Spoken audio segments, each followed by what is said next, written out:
so he knows this business inside and out.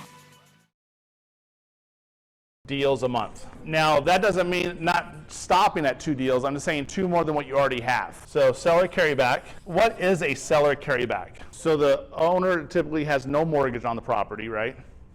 And then they pretend to be, or they're like Chase Bank or Wells Fargo. They take the loan. Was stuck on his price. He wanted $180,000. The house was trashed. The tenants had broken windows. The garage door didn't work. It needed to be painted. The cabinets were old. And as a wholesale deal, it didn't make sense because he wanted $180,000. It was probably worth maybe $220 at the time, totally fixed up. This was like 3 years ago. And I said, okay, well, let me ask you a question. What if I gave you that $180,000? I go, well, the average interest rate I think was around 4% at the time. I'll give you 4%. And he's like, okay, but I need a, what do you call it, where you cannot sell the house within 2 years. I had to wait 2 years to sell the house. Prepayment penalty, thank you. Gosh, it escaped me. Prepayment penalty of $7,000 if I paid it off early. So I could pay it off early, but I had to pay him $7,000. So I'm like, I don't want to do that. So I ended up cash flowing about $350 a month on this property, had it totally rented. And so here's what's interesting. At the moment, he owed $30,000+ on the property. But he understood seller carrybacks, and I explained the parts, how it would be benefit to him and how he can earn extra money with the interest and this and that. He understood a lot of that. It wasn't hard to explain. He just was stuck on his price. So I gave him the price, and then we ended up doing the deal. And what was cool was I came to close with zero money out of my own pocket. I actually had a private lender give me $20,000 so I can fix up the house and use $5,000 as a down payment. He came to close with over $30,000. So what percentage of ARV?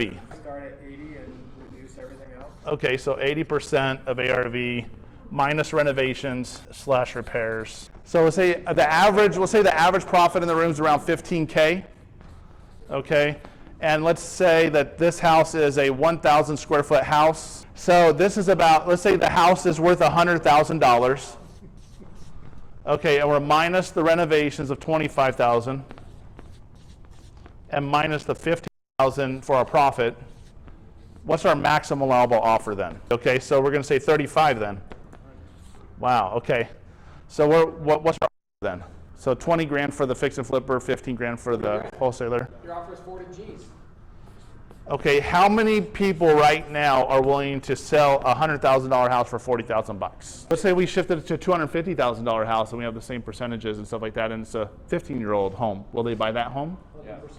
Okay, but if we're only really giving them 40% of what the retail value is, so we got to think of another way. What's the average wholesale deals per month everyone's doing?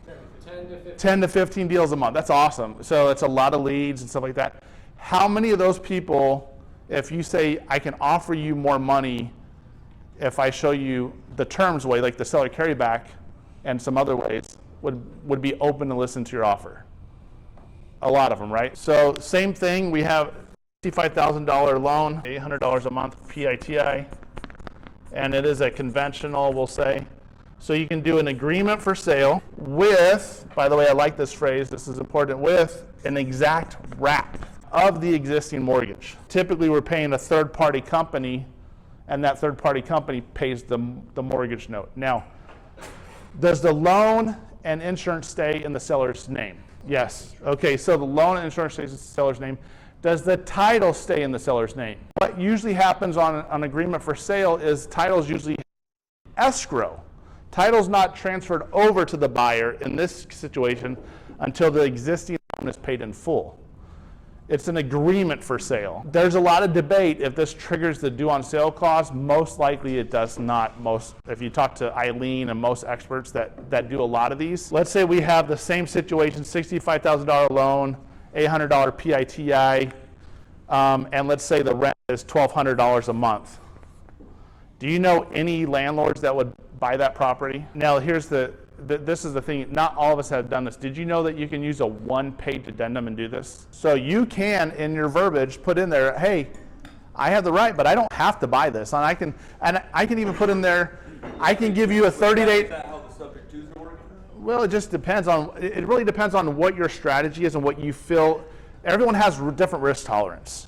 So if you're really, really risk averse and you want to do options instead of a subject to, because you don't want to, you're worried about being stuck on the mortgage, you can do a lease option, and then all you do is you just put verbiage in there, hey, all I need to do is do a 30-day notice, and I can exit the lease. But the option stays in place, I just don't exercise the option, and I can say I cancel my option. So you can have verbiage on stuff like this too. It just depends on what your risk tolerance is, okay? What are we doing right now? Networking. Okay, is this, would you call this a meetup? A mastermind meetup, right? So is there a website called meetup.com? Okay, and networking, okay. How many of you have your own meetup group? So we can get a title company to pay for the cost. So title, you can have sponsors, right? Okay, you can have food, you can not have food, you can have it outdoors, you can have it indoors. Does anyone ever say to you or Max, hey, I got a deal I need help selling? Okay, did you hear that? You can do JV deals. Okay, who in this group has sent me a JV deal?